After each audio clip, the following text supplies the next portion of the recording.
So I found myself an offcut. I've had it for a few years. It's coming in handy now. I worked out what I need to do. So it's 33 on that end, 60 on that end. I've cut it to the length and the right angle. It's got an angle on that side. And I've obviously taken down this beam. Now this was just a temporary one because we get to hang a little curtain up there when we went on our little trip. But this has pretty much formed to the shape of the ceiling because it's been up there for about a year. But it's slightly sprung back, so what I'm going to do is line it up there, and then I reckon it's sprung back about 1/4 of an inch.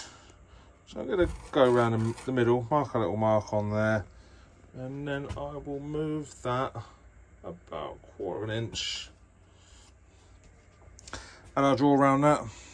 Basically what I'll do is I'll cut it on a jigsaw. I'm going to overcut it, and then I'll be able to offer it up there and see where I need to fine tune it to get it to fit against the ceiling nicely. So that's all marked out. It's got a bit of a back angle on it as well because the front of the van, obviously you can see it goes down like that. It starts further back here, so this beam's at a bit of an angle. It makes it just a little bit more tricky, but building a van isn't easy anyway, is it? So yeah, I've just sort of roughly guessed that is to be about an 1/8 of an inch or something like that. I sort of held the wood in place. Yeah, so I think it's going to be a bit more than that, but it's just give me a rough guide. I'll do it with a jigsaw. We all know jigsaws don't fucking cut straight anyway. And then maybe Annie can do this with a bearing guide router. Probably not. I'm probably just going to have to jigsaw it and then just use a hand plane. I don't actually have a spoke shave, which would be the best because it's got a slight curve in it. But yeah, I can make it work with a hand plane. It just tears the grain a bit sometimes, which makes it a bit difficult. So I've cut my piece, I've put it in there, and the middle was touching.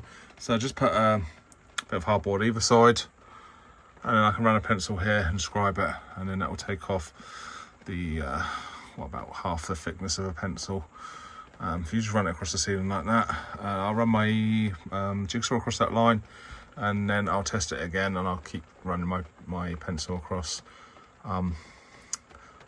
until I can get it nice, good fit. It's nearly there now. It's pretty much the same shape as the ceiling, but what I'm going to do now is screw it up, and then I'm going to measure it from the top to the bottom. I'm aiming for about 304.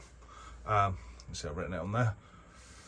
So yeah, I'll measure it, and then whatever it is, if one side's a bit slightly different, and then I'll plane it and just fine tune it until I get it in there at 304, and then I can sand it and then properly fix it in there, sand it and blowtorch it. It's screwed up now, and it was 302, both sides. So I've got to take exactly the same amount off all the way across, about 2 mil. So I'm going to plane it in that line, not to the line is just reference. It's probably about 3 or 4 mil. But I can see if it's running parallel with that line, it's all going to be good. So I'm going to get this done, and then I'll blowtorch it, and then it's ready to start actually building the frame for the Tambour door and the tracks. One last job to do before I put the timber back up, and that was just to insulate the strut. That's done.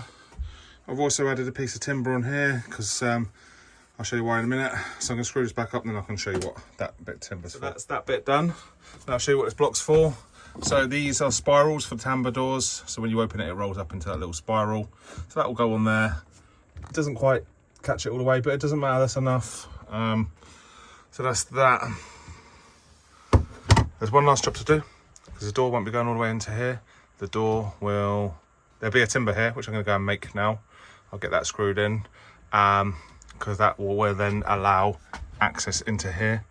If you open this up, open up that, and all that will be open in there behind this. Once this panel's in, or this beam, then I can build this bit here, which won't be in this video, but that's what I've been waiting for to finish this. So then this will be hidden. It will go up here like that at an angle. There might be some sort of control panel on there, because I'm just wondering about, I've got power over here, so I'm wondering about lights and other stuff, maybe lights inside this cupboard and other stuff at the front of the van. Oh, we've got some options, so I'm going to figure that out. And yeah, it's coming along nicely. So I'm going to get this timber in, and then I'll probably get some varnish on this tonight. Woodwork varnish last night. And I've started on the tracks. There's one thing I realised yesterday I needed to do, but I just didn't do it because I wanted to get this varnished. I had stuff to do last night. So I had to make this block. I just made that. That'll glue in there because it's a bit low at the moment. And then that will screw into it eventually. But for now I'm going to screw it here because we can't screw it until the wood's gone off, until the glue's gone off, sorry. That one's already done, so I'm going to get this one done and I can move on with fitting these tracks, and I can possibly cut the door as well, get that all ready, so it's just a case of screwing it all in and put it all together at a later date. So I've just cut and fitted the door runners, the bottom, the top and the side one. So now I'm ready to make the door, and then I can fit it in, and then I'll take this all apart and give it another coat of varnish. These are the door slats. They cut 1.5 meters, so I'm basically cutting them at 298. That allows for the thickness of the blade. And then I can get 5 slats. I'm going to cut as many as I need, and then I can put this door all together and then go and do a test run. So the door's all cut to length. There's about 30 slats, so it took a bit of time doing that. So the way I got it in is I had to take off the top rail. I also had to take this off, and then I slotted it in, and then I just slotted that in from there and screwed it up. So now I'm going to wind this into the spirals, and then I can put the other part of the track up. So after I screwed up the top spiral, I had to open the door, and then I could put the top track in. So now I can test it. Yep, that works lovely. So now I'm going to take all this out, and basically I've got the kit now, so it all fits, and I can varnish all this woodwork. So the Tambour door is now fitted for good, and I've made a start on this piece here. Now because this bit here kicks out, or kicks in, should I say, it means that this has to be at an angle, because yeah, so it's going to be flat, but it looks like it's at an angle. It's just a bit confusing. So basically, because there's a bit of curve here, you can't really see it, but there's a curve here. To get rid of that curve on the back of the timber, which just makes it awkward, I've just glued a bit of 2.5mm hygiene board on there, and it also gives me a bit of spacing for the cap, so I can remove the cap if need be from the inside. And then basically what I've done is I just kept cutting this angle until it got it to line up, until it was flush all the way up. And I put another bit of this board on here and pushed it that way, so it was touching that, so I knew that it was in line with this. It's not swanky like that. It was in line with this, basically. Yeah, like that, if you can see what I mean. So that's how I lined it up that way, and then I've marked that. And once I had a mark, I've marked how far back it goes, which is half inch, 12mm. So yeah, I just drew this line straight, and then I used the tape measure, 12.5mm or whatever it is, either side, so I get the inner line, which will be where the framework goes. And as for the framework, I don't know, that's the top. So we've got this piece in here. So basically, well, I'll just put a mark there, because that's where the back of the board is, and then here to the corner. So I'm going to cut this angle piece in here, and then I've got a bit of framework to fix this clad into.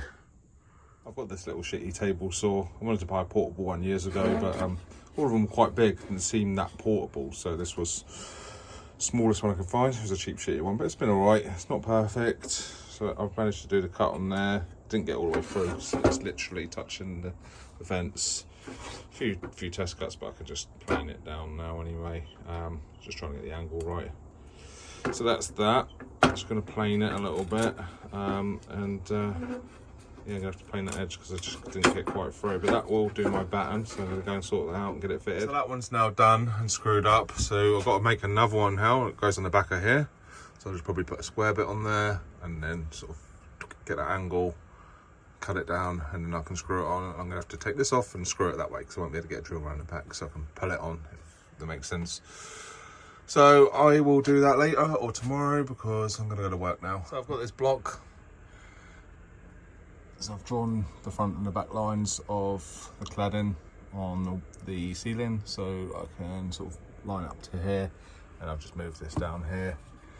Just got the back lined up and scribed across the bottom. So I've got to try and work out this cut now. Hopefully I can just do it on a table saw again, and then I'll be able to fix that in up there and start getting this cladding done. So I've left a bit of a gap there so you can get your fingers in there to undo that one. it glues onto this panel here, and then it will just tack onto the top of that. So that's that. I'm going to get this made, and then I'd like to get this job wrapped up. I've cut this on my table saw, so I'm now going to cut along this line. It didn't go quite all the way through, but that's where the batten ends anyway. I'm going to cut down there, slightly off angle, so I'll plane it a little bit, and then get this torched and fitted, and then we can carry on with cladding that little section. So I've got that little corner piece screwed in now. It's been a bit of a tricky job, but now that bit goes in there to that line, so I'm going to blowtorch that. I'm probably just going to glue this one in, not nail it. Originally I was going to nail it there. What I'm thinking now is if this rail does need to be removed, what you're going to do is unbolt it, and this will come down with it. Then you can carefully take off this piece off the rail, and then stick it to the new one, and it will have this little bottom bit obviously glued into it as well. I'll probably just glue in there. You've got to think about further maintenance when building camper vans, because the last thing I want to do is start ripping apart stuff and having to do it again because you didn't think forward. But yeah, that's that. So I'm going to start getting on with this now. So I've made this little piece here, which is going to be the transition between these corner pieces and this board that I put on here. I want to use a lot of lightweight sort of laminated furniture board to go around there. But obviously this cladding, it's never really completely flat. Sometimes it's cupped a little bit, and yeah, well, I just thought if you try to transition the board to them, you're gonna get a gappy finish. So this is what I'm doing. I'm gonna be putting this in here first, but I'm sort of clamping these up here where they go, and then just putting that there, and I'm scribing them in so that I can get a perfect transition between these two. The reason I'm doing this bit behind is, like I said, this will not be completely flat. Now you see there, it doesn't matter if this is bowed. See, there's such a tight fit that it just stays in there. It doesn't matter if this piece is bowed because the cut is straight and this timber is straight. It's a bit fiddly. Obviously this piece goes all the way to the top, but yeah. So I'm gonna have to try and hold these in place and sort of scribe them in as I go, and then once they're all done, I will fit this piece and then start fitting these little bits of cladding. These are the two top ones, so I wanted to do these together just in case I couldn't get the top one in. Probably not going to be able to get them in one-handed because yeah, well, I'm going to have to use both my hands to get these in, and then I can nail them up, but you can see how it's going so far. 3 top ones are done, and the bottom one is just going to be glued in because, like I said, if we need to remove this rail, we'll just be able to unbolt it and it will come down and it will pull this bit down with it. So then you can just cut it off after. Well, you could do that before. But yeah, it's just a case of plumping it up there. It's a bit annoying because I can't clamp it because the runner goes past there. Unless I leave the door open, I'm going to put a clamp here. And yeah, it's not too bad anyway. I'm going to clamp it there just so it doesn't fall out, and I want to push it back. Obviously, like I said earlier, sometimes these boards are cupped, so they're hard to work with, but that's how I've got over that. I've got to put a little bit at the bottom there, so I'll do that in a bit, but it's lunchtime now. Got my final piece now. Just had to pop out and go and get some turbo adhesive, so that will just pop into there. Don't want to get the glue on my fingers. And then I'm going to whack a clamp on there, clamp that up, because this board is a bit twisted. So I didn't have any turbo. I clamped it and it seemed to have stayed because I had to close the door. But I'm going to put this on to be sure. I don't want it to pull away, and I'll clamp that in 20 minutes and that will be stuck. I've done as much as I can over in this corner. I've fitted the Tambour door. Got my dehumidifier up there running all the time. And I've just completed this little corner here. The next job is to put a sort of faceplate on here with lightweight ply. But I don't know what I'm going with yet, and I need some more lightweight ply for another job. So once I've decided what I'm going to do, I'll get that. But I'm going to end this episode here as that, because it's pretty much done. If you found it helpful, you enjoyed watching it, please hit that like button. And if you want to see how this camper's going to turn out completed, with a few more episodes left now to complete it, then subscribe to the channel.